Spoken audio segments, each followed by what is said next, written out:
This is problem 12.17, and it's on page 754. A 5,000-pound truck is being used to lift a 1,000-pound boulder that is on a 200-pound pallet A. Knowing the acceleration of the truck is a foot per second squared, determine A, the horizontal force between the tires and the ground, and B, the force between the boulder and the pallet. Well, let's sketch this system. Ground, with a little stick figure truck. We know the acceleration of the truck is 1 foot per second squared. We know the mass of the truck, I'll call that MT, is 5,000 pounds mass. And we know there's a rope attached to the back of it, or a cable or something, with a pulley, so that we're lifting the weight. Now this weight, there's some mechanical advantage for lifting the weight because the rope goes back around and connects to the center of the pulley. And then the weight, which consists of both a pallet and a boulder, with the mass of the boulder equal to 1,000 pounds, and the mass of the pallet equal to 200 pounds, is suspended this way. I'm going to make the positive y direction like this and positive x direction to the left. And we're supposed to find the force. So part A, we want to find the force between the tires and ground. Let's just say on the tires from the ground, basically right there. And we want to find the force between the boulder and pallet. So the force on the boulder from the pallet, or from the pallet onto the boulder, doesn't matter too much. Just the force between them. Let's start off with kinematics. In other words, let's study the motion. I would say that, if I'm measuring x from this position, let's change it a bit. Let's put the origin here and put this origin here. If we measure it like this, that's fine. It's somewhat arbitrary. It doesn't matter. But notice that as the truck moves, this rope gets longer, but this gets shorter, right? So if we try to say something like, we're going to measure the position of the truck, we'll call it, x sub t, and maybe we want to measure the position of the boulder and pallet, call that x sub b. It doesn't matter if there's an extra length here. You might say initially that, well, x sub t plus 2 times x sub b is a constant length L. And while that's true, when you differentiate this twice, you'll find that you'll get 2 times the acceleration of the truck plus 2 times, well, better yet, equals, let's see, no, not 2 times the acceleration of the truck, pardon me. 2 times the acceleration of the boulder equals the negative of the acceleration of the truck. But that doesn't make sense, because if the boulder accelerates in the positive direction, the truck must be accelerating in the positive direction. So we'll just take the absolute sign. Whenever you have a rope equation that changes direction, you might have to consider this little sign problem. Okay? But basically, the acceleration of the truck is twice the acceleration of the boulder. That makes sense, right? Because the velocity of the truck has to be twice the velocity of the boulder. Look, whatever rope the truck pulls up is distributed into 2 ropes. So that makes some sense. Now, they did tell us the acceleration of the truck. That's what this is.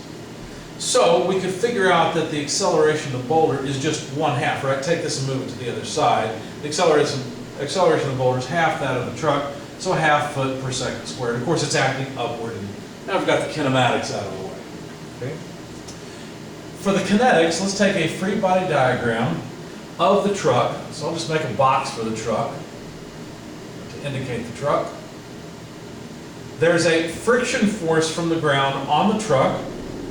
The weight of the truck acts down, the normal force on the truck acts up, but that's not really interesting because obviously the truck's not accelerating in the vertical direction. That still doesn't look like a U. Try again. There we go. But then there's a tension force on the back side of the truck trying to prevent the truck from accelerating. Of course it's accelerating anyway. Let's go ahead and make a free body diagram for the pallet. There's the pulley on the pallet with the tension force from the 2 ropes. and then the weight of the pallet plus the weight of the boulder acting down. Okay? If we draw the kinetic diagram of the truck, I chose motion to the left to be positive, so I'll just say mass of truck, acceleration of truck. And if I draw a kinetic diagram of the, well, let's see, I can't just have, let's just do it this way. Let's put the boulder and pallet here. There we go. Now we got the, obviously the weight of the boulder and the weight of the pallet. And really what I'm interested in is the acceleration of those bodies. So this will make a little more sense, I think.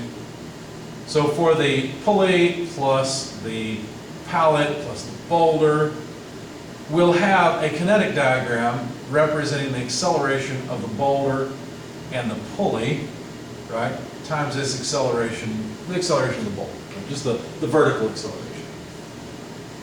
Now, if we sum forces in the horizontal direction, let's see, on the truck, we'll have the friction force on the truck acting to the left minus the tension acting to the left, and that should be equal to the mass of the truck times the acceleration of the truck. Let me call this equation 1. Let's pause on it for just a moment.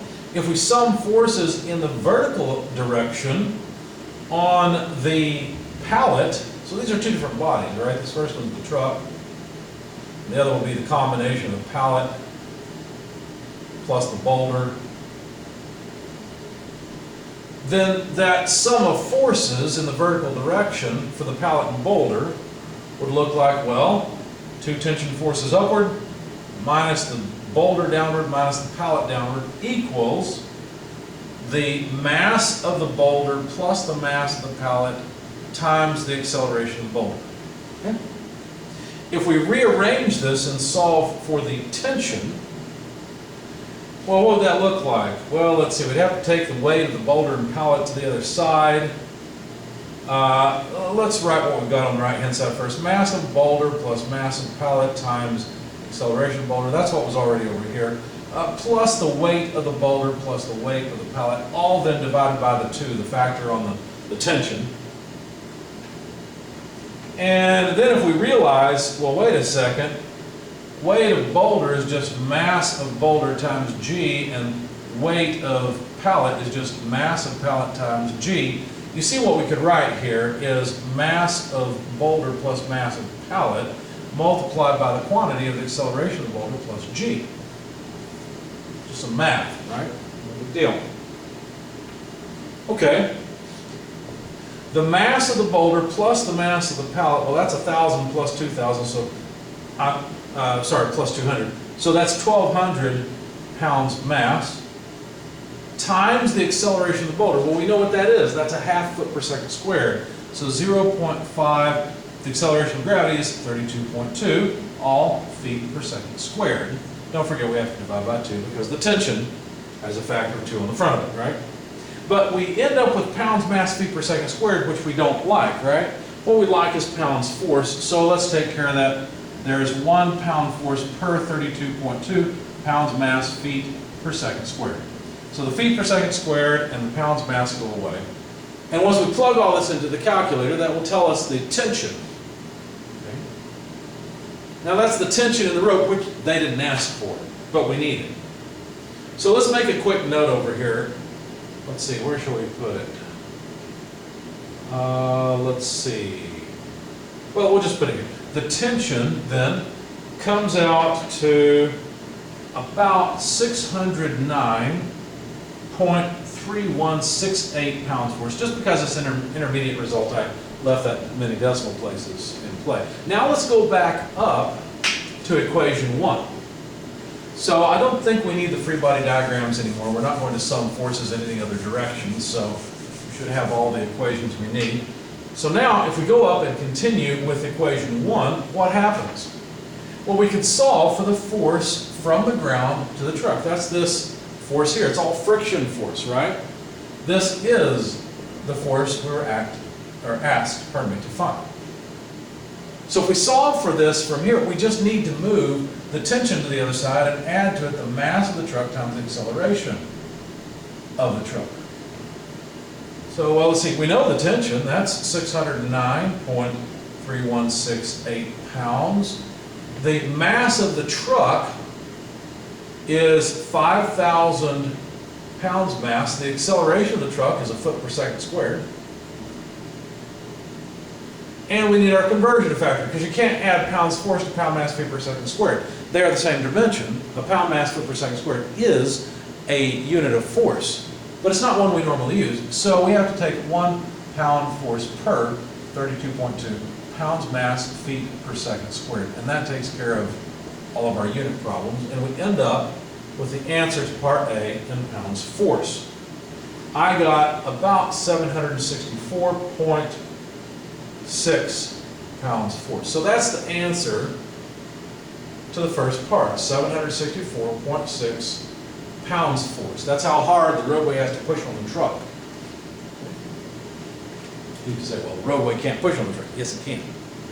As a matter of fact, every time you go around a curve, the roadway pushes on the side, your car tires in the lateral direction to cause acceleration. Force does not require effort. In other words, it doesn't require energy. Okay? You could say, well, this is an equal and opposite reaction. The wheels, that's true. Now, let me go back, because we need to know the force between the boulder and the pallet, but we don't have that as a separate free body. So we'll have to do a little bit more work. I may still need the tension, so I'm going to leave it down there. I don't think I do, but I don't remember right now. I'm going to make a new free body diagram and kinetic diagram. I'm simply going to consider the boulder. So there's force from the pallet onto the boulder. Notice that this force didn't appear in our previous free body diagrams, thus the reason that we need new ones. And there's the weight of the boulder acting down. Now this equals the kinetic diagram. In other words, it equals the mass of the boulder times the acceleration of the boulder. But wait a second, we already know the acceleration of the boulder. So now when we sum forces in the vertical direction on this, rock, basically, this boulder, we'll have force that the pallet is applying minus the weight of the boulder equals the mass of the boulder times the acceleration of the boulder. Therefore, the force from the pallet is equal to the weight of the boulder plus the mass of the boulder times the acceleration of the boulder, but that is equal to the mass of the boulder times g plus the acceleration of the boulder, because hiding in here is mg.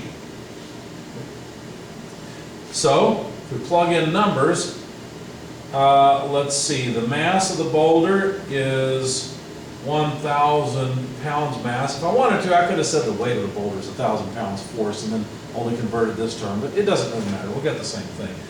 G is 32.2 feet per second squared. The acceleration of the boulder, we already found, is a half foot per second squared. And of course, we'll need our conversion factor of 1 pound force per 32.2 pound mass feet per second squared. I'm not just dividing by 32.2 arbitrarily. I'm also not dividing by 32.2 feet per second squared. I'm dividing 1 pound force by a pound mass foot per second squared. But anyway, that takes care of the pound mass feet per second squared, and we'll end up with pounds force. The number comes out to about 1,015.5 pounds force. So that's our answer. That's the force that the pallet applies to the boulder during this acceleration.